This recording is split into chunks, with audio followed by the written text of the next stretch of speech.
Letter 80, on worldly deceptions.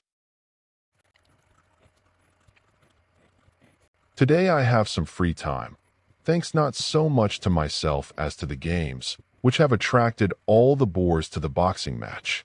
No one will interrupt me or disturb the train of my thoughts, which go ahead more boldly as the result of my very confidence. My door has not been continually creaking on its hinges, nor will my curtain be pulled aside. My thoughts may march safely on, and that is all the more necessary for one who goes independently and follows out his own path. Do I then follow no predecessors? Yes, but I allow myself to discover something new, to alter, to reject. I am not a slave to them, although I give them my approval. And yet that was a very bold word which I spoke when I assured myself that I should have some quiet and some uninterrupted retirement. For lo, a great cheer comes from the stadium, and while it does not drive me distracted, yet it shifts my thought to a contrast suggested by this very noise. How many men, I say to myself, train their bodies, and how few train their minds. What crowds flock to the games, spurious as they are, and arranged merely for pastime. And what a solitude reigns where the good arts are taught. How feather-brained are the athletes whose muscles and shoulders we admire.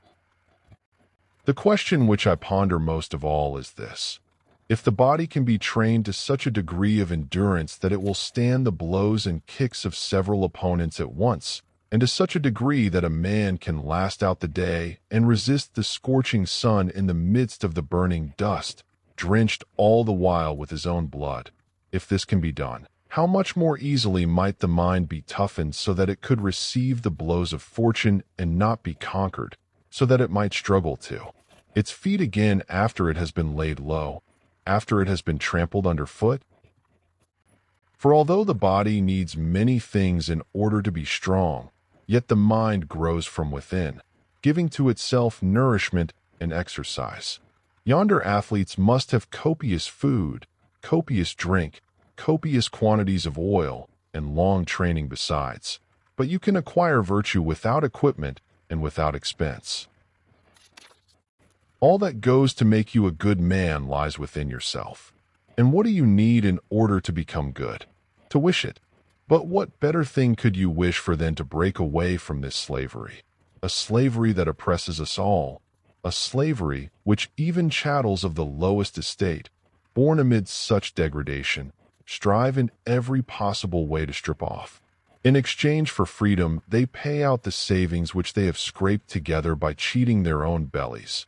Shall you not be eager to attain liberty at any price, seeing that you claim it as your birthright? Why cast glances toward your strongbox? Liberty cannot be bought. It is therefore useless to enter in your ledger the item of freedom, for freedom is possessed neither by those who have bought it, nor by those who have sold it. You must give this good to yourself, and seek it from yourself. First of all, free yourself from the fear of death, for death puts the yoke about our necks. Then free yourself from the fear of poverty. If you would know how little evil there is in poverty, compare the faces of the poor with those of the rich. The poor man smiles more often and more genuinely. His troubles do not go deep down. Even if any anxiety comes upon him, it passes like a fitful cloud.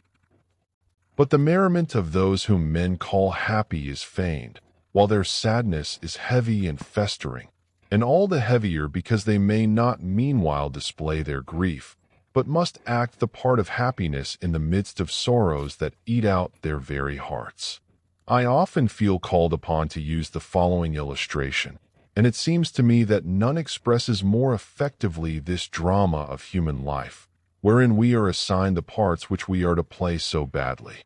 Yonder is the man who stalks upon the stage with swelling port and head thrown back, and says, "Lo, I am he whom Argos hails as Lord, whom Pelops left the heir of lands that spread, from Hellespont and from the Ionian Sea, e'en to the Isthmian Straits. And who is this fellow? He is but a slave.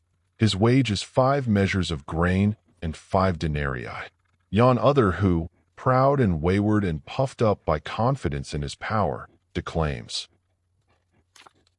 Peace, Menelaus, or this hand shall slay thee, receives a daily pittance and sleeps on rags. You may speak in the same way about all these dandies whom you see riding in litters above the heads of men and above the crowd.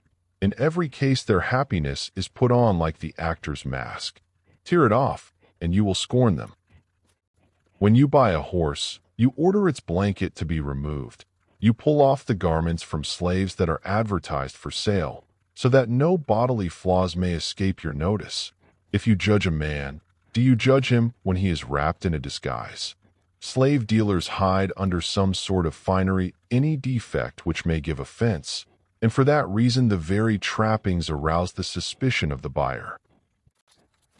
If you catch sight of a leg or an arm that is bound up in cloths, you demand that it be stripped and that the body itself be revealed to you. Do you see yonder Scythian or Sarmatian king, his head adorned with the badge of his office? If you wish to see what he amounts to, and to know his full worth, take off his diadem. Much evil lurks beneath it. But why do I speak of others? If you wish to set a value on yourself, put away your money, your estates, your honors, and look into your own soul. At present, you are taking the word of others for what you are.